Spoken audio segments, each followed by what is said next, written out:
Sa isang maliit na barangay sa Baguio, sa gitna ng malamig na gabi at unti-unting pagpatak ng ulan, may isang tanawing nakasanayan na ng mga residente. Isang aso. Tahimik lang siyang nakaupo sa isang lumang waiting shed, doon sa kanto kung saan wala nang dumaraang jeep kapag sumapit na ang dilim. Ang mga mata niya laging nakatutok sa kalsada para bang may isang taong inaabangan siyang dumating. Hindi siya gumagala. Hindi siya humihingi ng pagkain sa mga dumaraan. Basta nandoon lang siya, gabi-gabi, tila ba may isang pangakong tinutupad. Ang tawag sa kanya ng mga taga roon ay Bantay. Simple lang ang pangalan niya, kasing simple ng kanyang kwento na unti-unting nabuo sa isipan ng mga nakakakita sa kanya. Insabi ng mga matatanda, dati raw, eksaktong 7:00 ng gabi, may isang construction worker na bumababa sa waiting shed na iyon. Ang pangalan niya ay Mang Isko. Araw-araw, pagod mula sa maghapong trabaho, lalakarin niya ang daan pauwi sa kanyang maliit na bahay. At sa tuwing bababa siya ng jeep, may isang masayang-masayang aso na sasalubong sa kanya. Sabik na sabik, kumakawag ang buntot. Himbyas si Bantay iyon.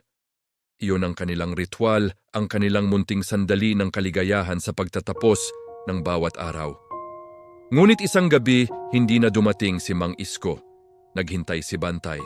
Lumipas ang 7:00, naging 8:00, hanggang sa tuluyan nang huminto ang biyahe ng mga jeep. Pero hindi umalis si Bantay. Kinabukasan, nalaman ng buong barangay ang malungkot na balita. Si Mang Isko sa isang aksidente sa construction site ay pumanaw. Nadulas, nahulog at hindi na nagising. Isang buhay na biglang nagwakas.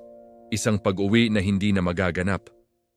Pero paano mo naman ipapaliwanag iyon sa isang aso?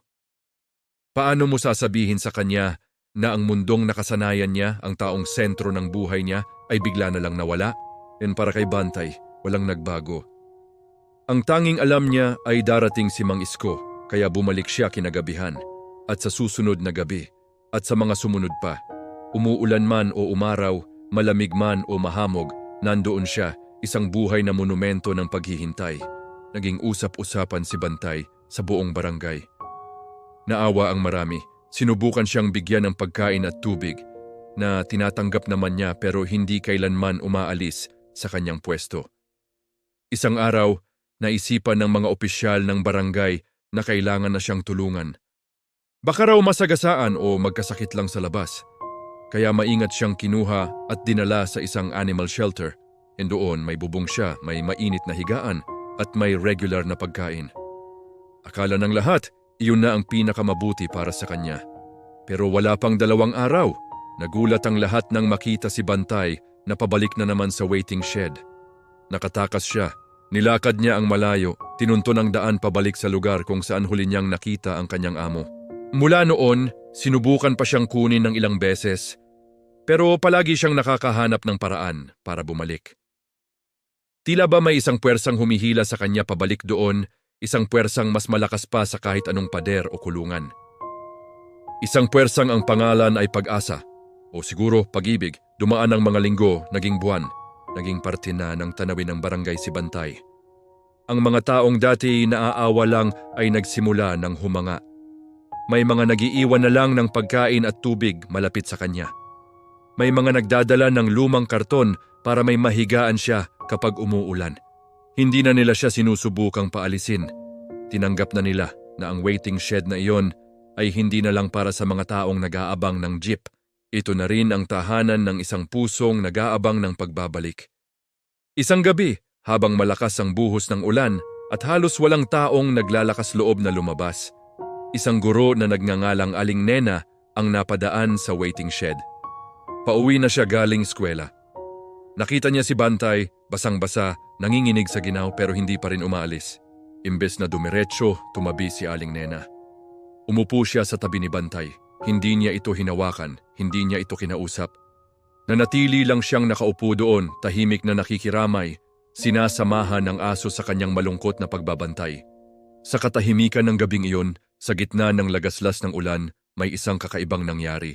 Unang beses itong nakita ng sinuman. Si Bantay, ang asong hindi kailanman nagpakita ng kahit anong emosyon maliban sa matiyagang paghihintay, ay nagsimulang umiyak. Walang tunog, walang ungol o tahol. Mga luha lang ang tahimik na dumaloy mula sa kanyang mga mata. Humahalo sa tubig ulan na bumabasa sa kanyang mukha. Para bang sa wakas, may isang nakaintindi sa bigat na kanyang dinadala. And sa wakas, may isang nagsabi sa kanya. Kahit sa pamamagitan lang ng presensya na hindi siya nag-iisa. Ang kwento ni Bantay ay hindi lang kwento ng isang aso. Ito ay kwento tungkol sa isang uri ng pag-ibig na hindi nangangailangan ng salita o paliwanag. Isang pag-ibig na tapat, dalisay at walang hanggan. Isang pag-ibig na kayang maghintay kahit alam ng buong mundo na wala nang darating. Pinapaalala niya sa atin na ang pinakamatinding sakit ay hindi ang pagkawala, kundi ang pag-asang may babalik pa. Lahat tayo sa isang punto ng ating buhay ay naging si Bantay. Naghintay sa isang tawag na hindi na dumating. Umupo sa isang tabi, umaasang may kakatok sa pinto. Tumingin sa malayo, nagbabaka sakaling may isang pamilyar na anino tayong matatanaw. Naghintay tayo kahit sinasabi na ng isip natin na sumuko na. Dahil ang puso hindi marunong makinig sa lohika. Ang puso marunong lang maghintay. May hinihintay ka pa bang bumalik kahit alam mong malabo na? May isang pangalan ka pa bang binubulong sa hangin, umaasang maririnig ka niya nasaan man siya? Kung oo, hindi ka nag-iisa. Ang kwento ni Bantay ay para sa iyo. Isang paalala na ang pag-ibig at katapatan ay umiiral sa pinakapayak at pinakamalalim na paraan. At minsan, ang kailangan lang natin ay isang taong uupo sa tabi natin, sa gitna ng ulan, at sasamahan tayong maghintay. Maraming salamat sa panunood. Kung nagustuhan niyo ang kwentong ito, huwag kalimutang mag-like, share at mag-subscribe para sa iba pang mga kwentong aantig sa inyong mga puso. Mag-iwan din kayo ng comment sa ibaba.